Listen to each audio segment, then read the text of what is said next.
Hey guys, this is the Master Debater from the Game Ninjas, and today I'm going to be showing you a neat tactic that I've been using in Starcraft 2.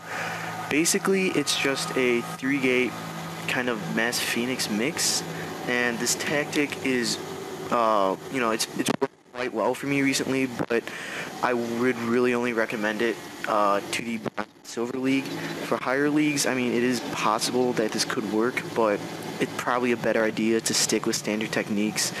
However, this tactic isn't really for beginners either, as it requires a decently high amount of micro and some multitasking, and the tactic is mainly effective against Zerg, mainly because of the Overlord harass and the Queen harass.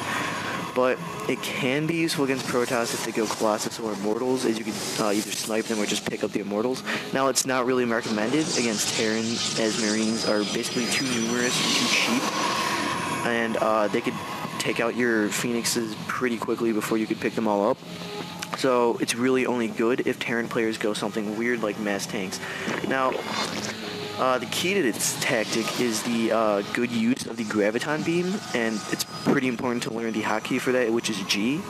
And it's also important to maintain a decent-sized army. As I mentioned before, it's a good idea to use a 3-gate kind of tactic, or a 2-gate if you really want to output a decent-sized army if necessary. Now, as you can see here, I'm playing against Zerg, and when you are playing against Zerg, even though this tactic is pretty effective, it's important that you build a choke point here to defend against, Zergling rushes. And the way I do it is I build the pylon in back, and then I build the gateway and the cybernetics core so that only a zealot can fit in between. And then if you just keep a zealot there, you could basically indefinitely hold it off. Now, if you're playing against Protoss or Terran, this probably won't be necessary, as, most Protoss or Terran don't have Zerglings. But, I mean, it could be useful if a Protoss player goes something like a Zealot Rush. But, basically, when playing against Zerg, you can hold out indefinitely against Zerglings if they rush you, while sniping Overlords or Queens. Now, this guy's gonna, well, not really Zerg Rush, but I mean, he's gonna attempt to break through with a lot of Zerglings quite soon, and you'll be able to see that I'm basically able to hold it off for an indefinite amount of time. So, while you're holding off, you could basically just take out their Queen by lifting them off, or taking out their Overlords so they can't build anymore. As you can see, I'm doing some harass here, but their Queen just drove me off. And then right here, he's going to attack my choke point, but ultimately he's going to fail, mainly because they can't get through here, and this is just too much health for them to easily take down. So here they go. And as you can see, they basically can't get through. There's only really one Zergling per Zealot, and, a Zealot's more than enough of a match against several Zerglings. But keep in mind that you should make the Zealots full position so they don't get out. And here, I just picked up their Queen, and I'm taking it out so they can't, make any more Zerglings or spawn any more larvae, and I'm also sniping their Overlords, so supply them. And this is important because when you're playing against Zerg players, if they go something like a Zerg Rush like this guy did, they're basically screwed at this point. And you can make them rage quit, or just quit, as you see here. This guy apparently quit. Now, when you are playing against Zerg and you're going to go this tactic, it is important that you watch out for roaches, as they could easily they obviously outrange your Zealots, and they could pretty easily take them out. And the problem with the choke point is your Stalkers usually can't get out easily. So, if they go roaches, since they can't really attack air, you might want to use your Phoenixes defensively. But as you can see, the roaches can basically easily overwhelm your choke point, because you can't really defend against them well. And unfortunately, as you'll see here, I am overwhelmed pretty quickly, pretty soon. And then, you can't really, unless you're really good at multitasking, I couldn't really, keep up with the micro and the attacking here. So, as you can see here, he's basically just going to overwhelm my base. But, if he sticks with roaches, then, you know, if you have enough mineral to make another nexus, as I did, then you could actually kind of map like this. That's large. You could actually rebuild your base, and then you could send your phoenixes over here, and then just take out all their overlords and their queen, and then you could take out basically all their workers. So the overlords can't, so they basically can't make anything else. As you can see here, he's basically destroyed my base, but I managed to save most of my probes, and I have quite a bit of minerals. So I was able to rebuild a couple nexuses. And as you can see here, I take out every single one of his overlords. I took out his queen, and pretty soon I'm going to start taking out his drones. So he can't really rebuild. So he's going to be forced to rebuild his base, but he can't do that without, you know, at least a couple overlords. So even if you do get overwhelmed, you could actually use the phoenixes to come back, as I did in this game. So my base is gone, but I've still got my nexuses.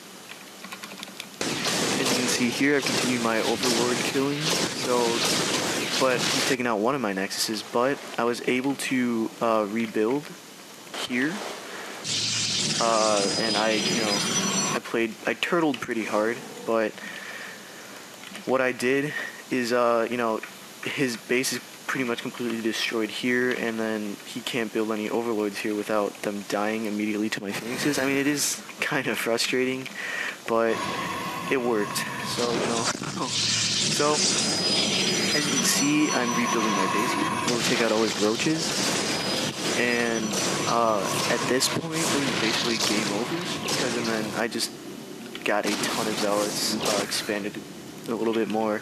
Then I destroyed this base and this base, and then I destroyed this base. And so, so as you can see here, I managed to take out both his bases and my phoenixes. I kept him down the entire time while I built up my army, and then I was able to destroy everything.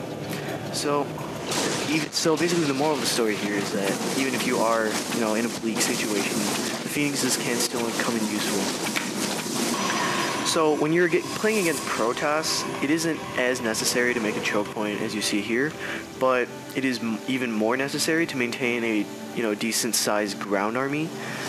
But, you know, your phoenixes, they could pick up immortals in the army, you know, to make your ground army easier. They could pick off Colossus in the army, and they could also pick up, you know, half their army, split in half, so your ground army can clean up the other half. And that's why ground army is so important, because you could split their armies in half, and you could easily clean up the rest, and from then on you could generally strike a killing blow against them. Now, as you see here, he's going to try to attack, and his army is pretty much vastly superior to mine. But my phoenixes come and they pick up a couple of stalkers. You know, I wasn't really paying attention to this one, but after a while I started to pick up more, and then his army was split in half at this point, and I also picked up his immortal, which probably helped out a little bit. And as you can see, my phoenixes can just pick up a large majority of their army and take them out, split it up so my ground army could handle the rest. And that's what is so important about a ground army. And that's why the phoenixes work out so well. And even if you can't, you know, end the game at this point, say you don't have a large enough ground army to take them out, then you could always do some harassment, like I will do in a couple minutes. As you can see here, I'm harassing the natural, and I'm able to pick up the majority of the stalkers. Now, I overextended myself here. I kind of took quite a bit of damage, but, I mean, as you can see, I also managed to destroy many of his probes, and I didn't lose too many phoenixes. So later on in the game, he attacked me again, and as you'll see here, I split up his army again, and I also took out his Colossi, which was extremely important in winning this battle. And you can see my stalkers are engaging his army here, and my phoenixes are just destroying these Colossus, and I'm also splitting his army here, as you can see. And his Colossi, they got snubbed relatively quickly because of my phoenixes, and he didn't have enough stalkers to deal with my phoenixes. So, as a result, I was able to win this battle, even though the majority of my phoenixes weren't even doing anything. So that's why this keeping a ground army is important. So as you can see here, they're cleaning up the rest of the zealots, and then my phoenixes are destroying the stalkers. And then, you know, later on you can continue harass if you want to, or you really could just end the game. Pulled off a harassment technique using my phoenixes, and the phoenixes are generally pretty good at harassment anyway, due to the fact that they can move really quickly. And as you can see here, I take out his 2 colossi, even though they just basically came out of production, which was unfortunate for him. And then here I continue some harassment of his army, and then I take out some of his probes. And then once I take out enough, and once I destroy most of his probes, he's only running on 2 days, so this was pretty devastating for him. So once it got a bit hairy in there, I decided to magically call my phoenixes back to the base so that they could recover. As you can see here. And then after this, I basically just won the game as I completely out-macroed him. So that's how to successfully use phoenixes against Protoss. I mean, there are other ways, obviously. You don't have to go like Mothership or anything like that, but it is important to watch out for something like a mass gateway. I mean, if he was a better player, he obviously should have gone something like mass stalkers.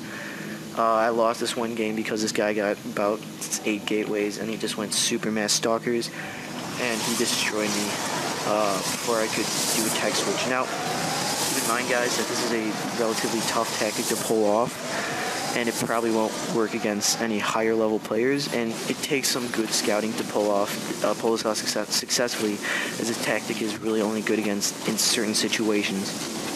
And if you decide to go all out with it, then if they do something else than you expect, then you'll probably lose. So it's also best early game before players, they could do some sort of tech switch or anything like that. So that's how I play with Phoenix in StarCraft, and I hope you enjoyed this video. And you might want to go and try it out when you have a chance. And so thanks for watching, guys, and like this video if it actually works for you.